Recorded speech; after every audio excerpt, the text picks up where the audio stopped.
Hello again everybody, we are back with Fred the Maestro. As you can tell, it's another car working day because the old beaten up grey Primark hoodie has come out, which can mean only one thing. We're going to get a bit dirty today.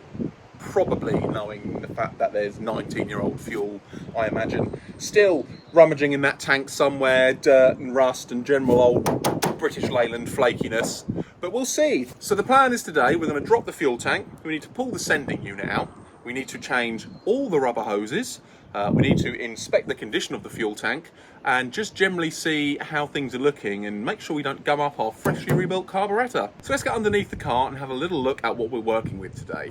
Okay, so we are up on jack stands. One of the first things we're going to have to do is disconnect this filler pipe from the bottom, which is looking a little bit worse for wear, if I'm honest. I think it's pretty much all surface, but you know, we will see. Then we have to get under here and undo all the lines from the sender unit. So that will include the actual dash sender, the fuel hose itself, and obviously we've got this filler pipe up here that needs disconnecting. So it's going to be one of those things where unfortunately it's going to be probably a bit tight to get good shots underneath there, but I'll get the best of what I can while I'm struggling underneath axle stands because I don't have the luxury of a lift, unfortunately.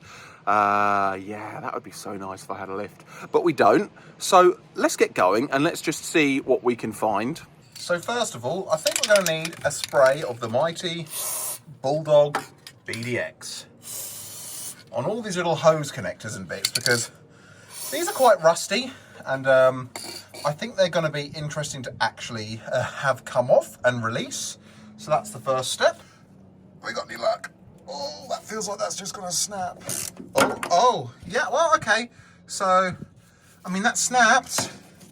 I mean, hey, that's at least solved one problem. I suppose we'll be needing to put new clamps on this, but having a look at them, I think that was rather obvious, let's be honest. Let's see if this one suffers the same fate. Okay. That one does not even want to go on.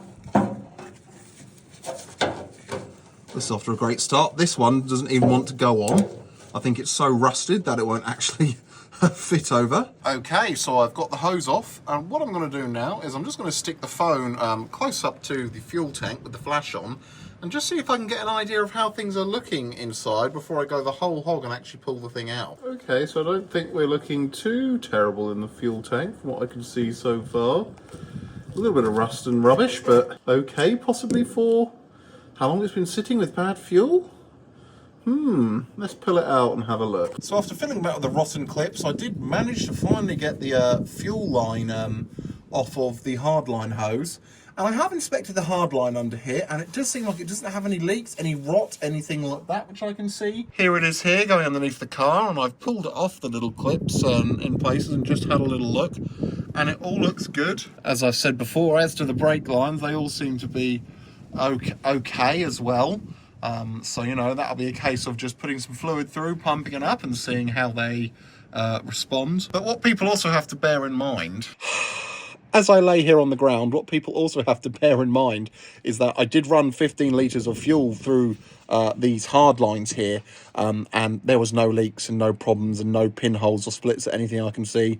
And just judging by the general condition of the underbody of this car, those lines will be absolutely fine. So I've also disconnected the cables for the sender.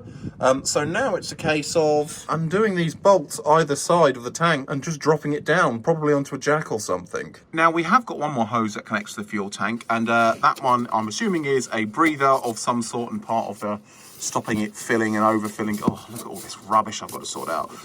Stopping it overfilling, or like, you know how the petrol pump pressure changes. I assume it's something to do with that, because that's also attached to the line, a top breather.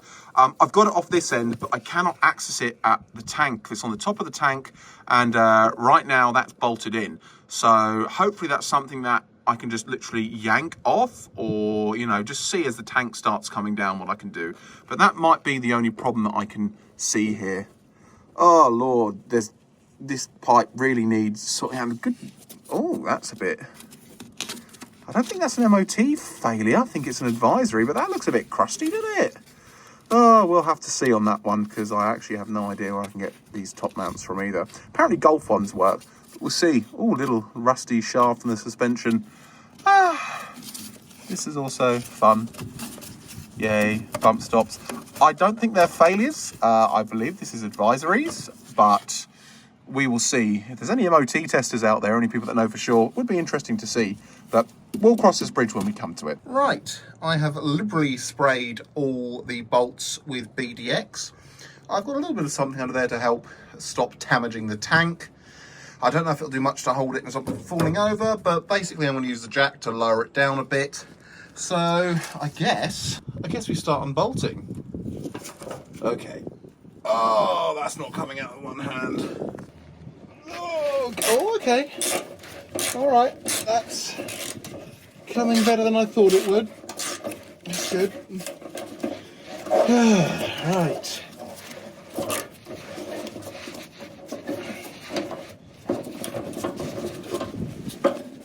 One fuel tank retention bolt out. Okay, there we go, yeah. By the way, I bought a £50 socket set off of Amazon, and that is what I've been using to do most of the work on this car.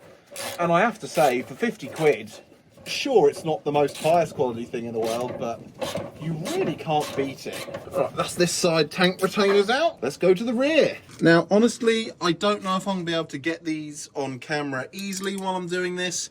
So I'm just going to put the camera down, finish unbolting, and see if I could even get a shot of the tank coming down. We'll see what I can do. It's a bit limited under here with my filming space. So I have the tank out.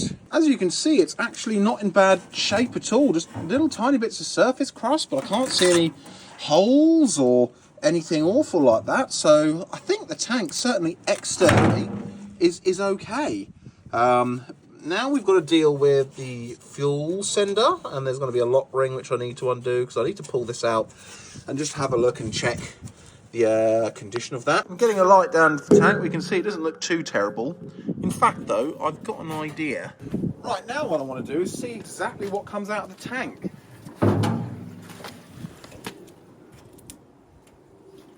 Oh.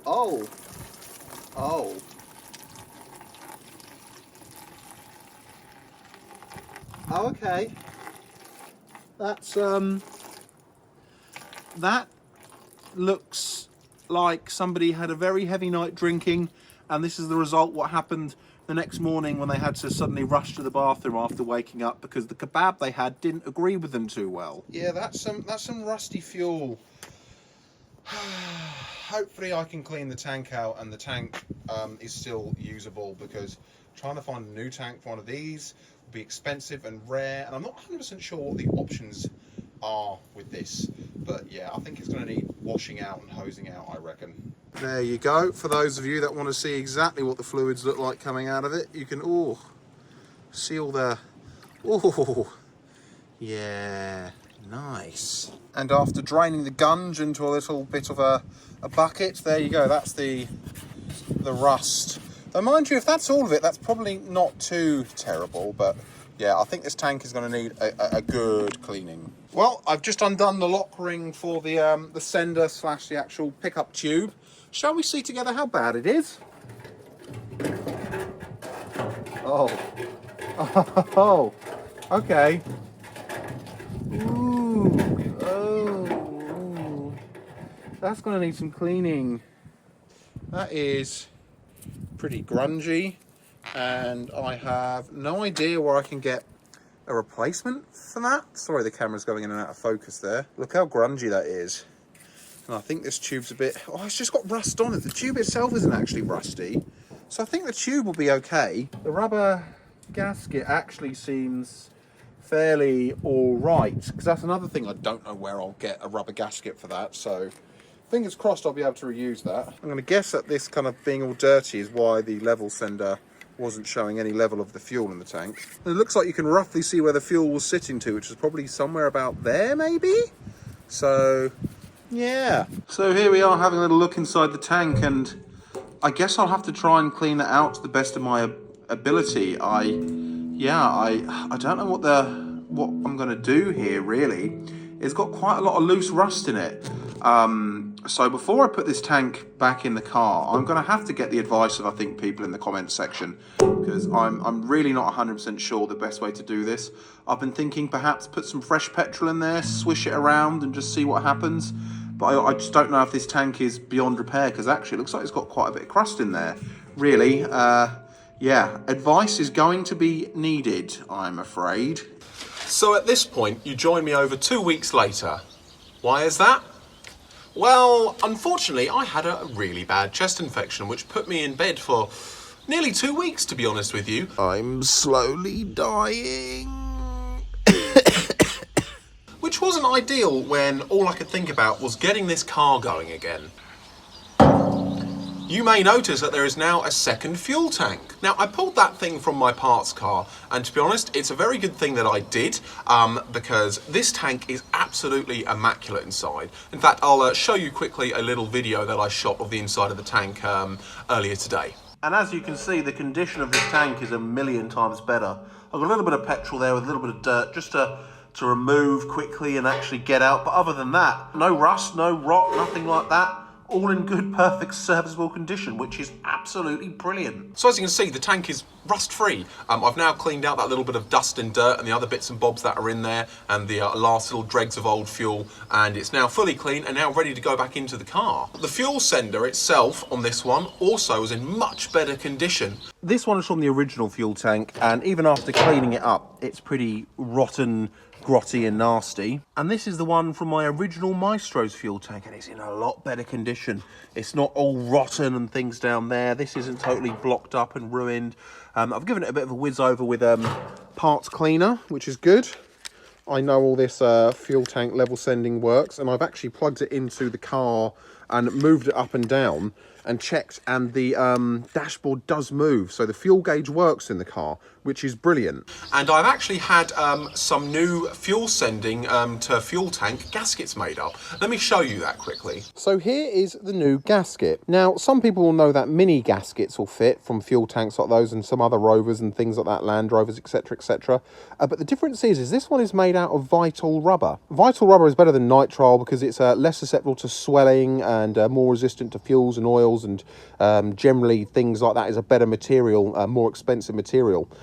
So I had that made up for the tank, and it's perfectly measured as well, because you can see this gasket is swollen a bit, or sorry, shrunk should I say, and perfectly measured for a good seal.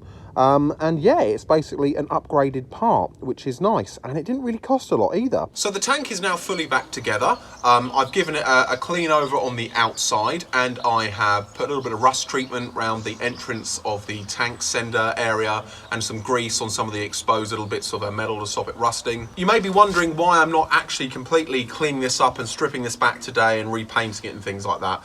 The truth is because I need to get this car moving. I need to get it kind of going, and I need to be able to drive it around, and I really need to bring it up to the unit, which is where I'll be doing the majority of the work on this car in the future, not outside my place of work. And obviously to do that I need to get the car MOT'd. So I'm doing what the car needs to get it MOT'd, and the rest of the restoration, like the bodywork, undersealing the car, cleaning up the fuel tank and things like that, repainting it, will all take place probably in the summer now, I would think. I'm also replacing the fuel filler pipe because, as you can see here, it turns out this one actually had a hole in it, which isn't ideal. And the one I had from the other car is actually in pretty decent shape. So here is the one from the other car. What I have done for the time being is I've actually put some of the rust curing killer thing onto it, just so I can get rid of the surface rubbish, and obviously at some point it'll be sanded down and painted as well. But yeah, this pipe is in much better condition, no holes,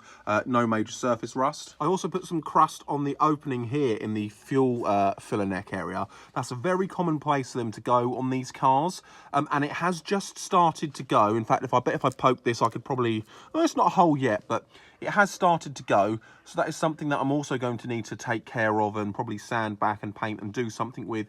Maybe even have a new plate cut in at some point by somebody. But for now, it's in much better condition than my old car, and yeah, it'll be absolutely fine. It won't, it hopefully shouldn't rust really anymore in the time being, now that I have protected it with some crust. Obviously, the fuel sender is in and it is cleaned up, and as I said, I put the grease around here just to stop any excess rust forming. I used a bit of crust on these side bits here as well, as you can see some of the residue left over. I just need to clean these electrical connectors a bit better, and then we'll be ready to go pretty much. Let's talk a little bit about the piping now. So this is the one which goes from the actual filler neck itself into the fuel tank. Now this is the one from this car, and it actually turns out, even though it's a little bit cracked here, it's still serviceable. It's not got any holes in it or anything like that, because I'm not really entirely sure what to replace this with yet. I am going to replace it when we pull the tank out again for doing the undersealing, but I need to have a little look, find the diameter, get it measured, get it cut up. But for now, it'll be absolutely fine. The petrol will still flow through it, and I'll give it a little clean inside, and it should be okay. I have the one from my parts Maestro, but this is actually in worse condition internally, and you can see this is cracks just that little extra bit more around the side. So I'm not going to use that, but I will use this as a template for whenever I get a new bit cut and made up. And the same goes for the tank vent lines. Now this is the one from this car, and it has gone quite stiff and it has gone quite hard. So I'm not going to use that. Now the one from my parts car is actually still in fairly decent shape. Yet again, I am going to replace it when I drop the tank for doing all the undersealing and all the proper kind of cleaning and painting. But I did try to find some more 11mm hose, and I went to a couple of places, including Halfords and some other local places to me. They didn't have any in stock, and I really want to get this tank in today. And this isn't broken, it isn't damaged, so it'll be fine. And we've got the fuel filler neck rings as well.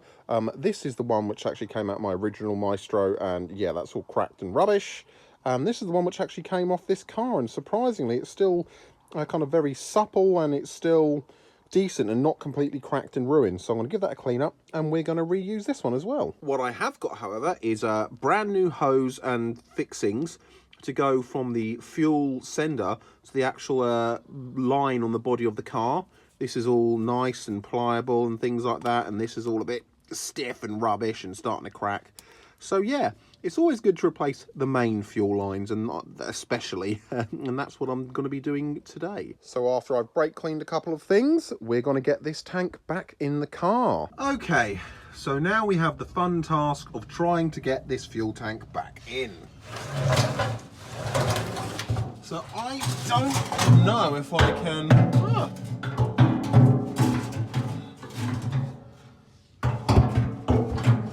get this going like so. So I forgot all about this little tube which goes on for the venting system, and it's better to put that on now rather than trying to do it when the tank is actually in the car, because it will not go on otherwise. Ooh, we're getting there. Now, is this big enough? Maybe not. Maybe I need a bigger fitting. So after a bit of digging about, I actually did find the correct clip, because the one I had and was trying to put on it was the wrong size, a bit too small. It's not a petrol pipe clip per se, but it's fine. That's on and it's not coming off, so I'm not too worried about it on just this kind of vent and return kind of line from the top of the filler tube. As I said, I'll get some bigger ones when the tank comes out, but this is fine. It's probably never going to be a problem, to be fair. Okay, so now this hose is in, let's see what we can do.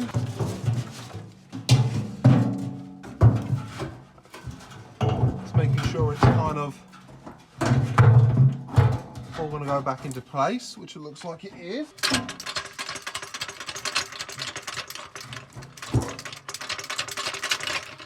Okay, so I feel like the first thing I need to do is get the rear bolts in.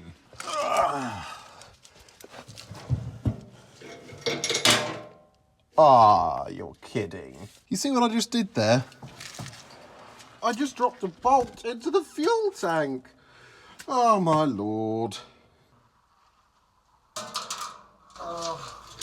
That was one of the dumbest things I could do.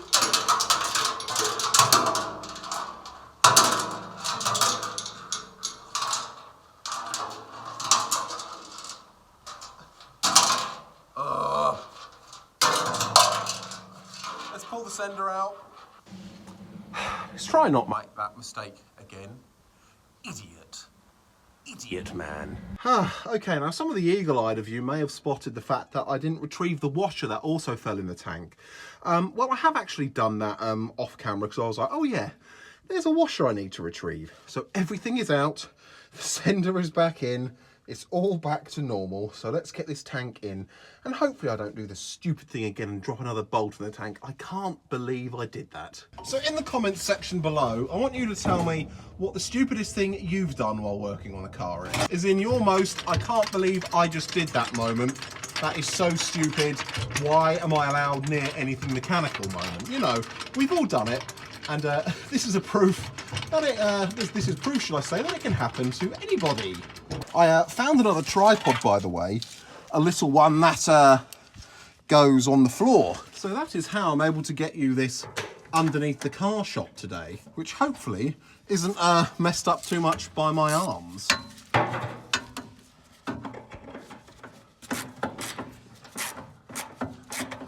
Okay, so that's threading in nicely. Okay.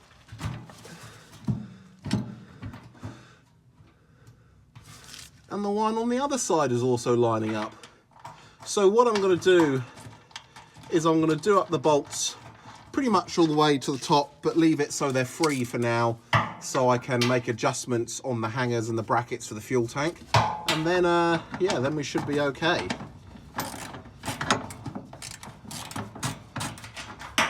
Take the extension off there. I also cleaned the threads up on the bolt too, so there'd be no more kind of rust and things, so it should mean it should hopefully come out easy enough when the time is right. I'm actually going to nip this up because I can see by the marks on the actual frame that I've got this spot on to where the old one was. So I'm just going to do it up. Now this will probably bite me in the backside and I'll need to undo it again in a minute, but we'll see. So I just need to thread through the tank vent hose. I might need to go around the other side and do that. That's the tank vent hose threaded through the body now. Okay, so now we have the bracket that holds the front of the tank to the car. Now I just need to make sure I can get the wiring loom out of the way first. For the fuel sender, that is. Which it appears I'm ever so slightly crushing here, but I got that out, so I can now clip that back on to the side of the fuel tank. Okay, so this is the wiring harness that literally clips on like so. Okay, brilliant. So let's do the two bolts. Oh, here we are doing up these bolts. It's probably going to be a bit hard to see what's going on here. There we go. Put the little bracket into place. I believe the bracket's the right way around, but it's certainly holding it. That is the bolts for the bracket done up. I'm sure it's the right way round, but it seems to be holding it into place and bolting it onto the car, so yeah, I'm sure it'll be fine. Now I've just got to attach the fuel lines, but that's going to be a little bit hard to see, so I'm going to have to do that off camera and come back to you once that's on. Okay, so we are in. We have the new hose attached to the line. The electrical connector is also in, so we can now move to the rest of the fuel system. The first thing we now have to do is get this pipe back up. Okay, so that's in here. Now we've got the little rubber gaskety part, and that just needs to slip over here.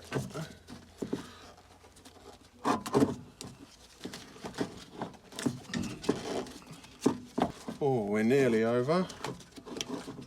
And yep, that's now over to the point where it's still sealing over the top of it. So now we should be able to push it home in the hole, which it is going. And that up top for the minute, until I've done the bottom pipe up, is pretty much it in place for now. Okay, so now we can get the hose onto the tank.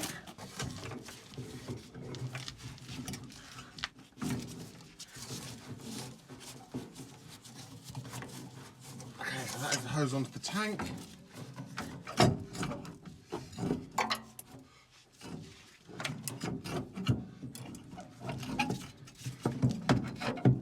Oh.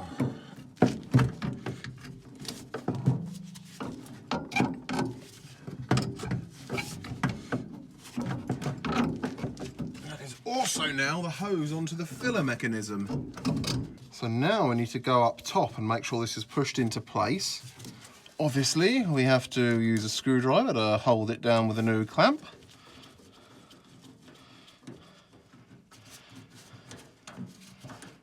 And make sure that's on all the way around and not slipping off or anything like that. Okay, so that is on. So it's just the up top part I've got to look at now.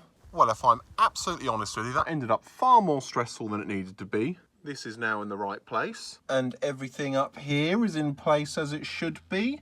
And we are now screwed in as well. We've got all the hoses and their new clamps on. So underneath here, this part is actually done. Okay, so as a next step, what I have done is I have put some new fuel line quickly, going to the original pump and the carb with some new clips. The reason why is I don't have time to change the fuel pump today, and the back line for the moment is fine. I will change that, but for now I just want to hear it run off its own tank, and I think that would be a nice way to clear out the video because we are losing daylight, unfortunately. Okay, so I have 10 litres of fuel, and I can hear that going in. We're going to start putting that in. I'm just going to look underneath for any leaks. I can't see any leaks coming, which is good. I can hear it filling up the tank. This is lovely fresh E5 fuel. Oh, there we go, that'll go a bit quicker now. Release that vent. Aha, now I can see a drip, which I need to inspect. Where is that coming from? Okay, that's okay. That is just a little drip coming from the fuel filler neck. That's not a problem. I can tighten that hose clamp up a bit and that should be fine. So we don't need to worry too much there. That's just a small little drip. Okay, so that is 10 litres of fresh fuel in the car. So you can see it's just slightly weeping around here, which is fine because that means I just need to tighten up this fuel thing here. That's obviously not giving it enough clamp, or it perhaps needs to go over a little bit more over. So I can adjust that. That's not a problem. Okay, so I've now really cranked on that and tightened that down. So fingers crossed that should solve the issue there, because it was, well, not loose, but it could have gone up a little bit more. So we've done that now. And it looks like while there's grease there are no actual leaks from the housing here. It's just greasy, but no drips or nothing like that. So that gasket is doing the job and nothing through the hoses yet or anything like that. Okay, so we're going to turn on the key now and hopefully the fuel gauge will rise. Yep, as we can see, the fuel gauge is starting to move. So that's good. It's not loads because I haven't put loads of petrol in there. So I imagine it's probably somewhere around the E mark, maybe a bit more. The gauge was never really massively accurate in the last car anyway, it's the same one. I did clean it up, but as we can see, it's working. So I'm going to pull the choke out and see if we can get it to run. Now I don't want to get too excited yet because that might be running off just what's in the carb.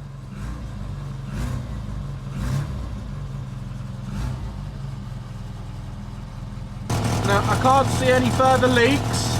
We can hear the exhaust, blimey. There are no leaks here. All going up to the carb. See the fuel gauge is going up a bit now. You can see we definitely need to do a bit of tuning to the car. Because if I push this choke in, oh, it is still running. But it's running a little bit rough and the idle's probably a little bit too low. But yeah, we're going, that's good.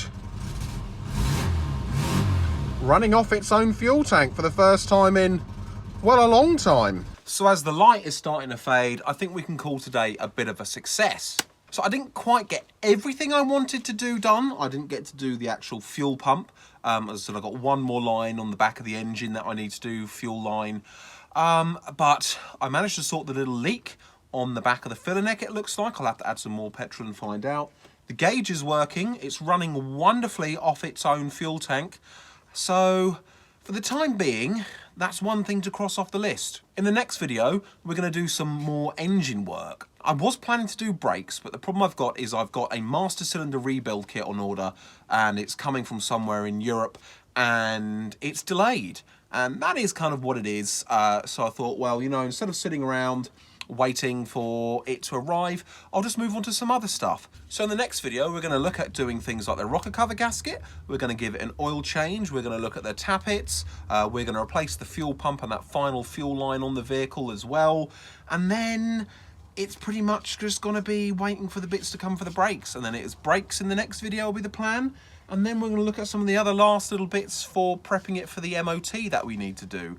I don't know in the next video if I'm going to change the coolant or not. I'm not going to change the radiator and thermostat and other things like that just yet, because I need to get the car MOT'd and moving, and I need to get it to the barn I alluded to earlier, where I'm going to be doing some more work on it. Because what I would like to do is get the car MOT'd as soon as possible, really, beginning of March time, and it's just about to come into February now. Also, one of the best things to do with the car to find out what it really needs doing is to start driving it. So until next time, I hope you've enjoyed the video today. It's been a little bit of a kind of a long one perhaps, and it's been a bit frustrating in places to film, but it's a major hurdle that we have now overcome, and we can actually start doing some progress on other areas of the car. So until next time, I've been Will, this is Tatty Old Cars, and we'll see you in the next video.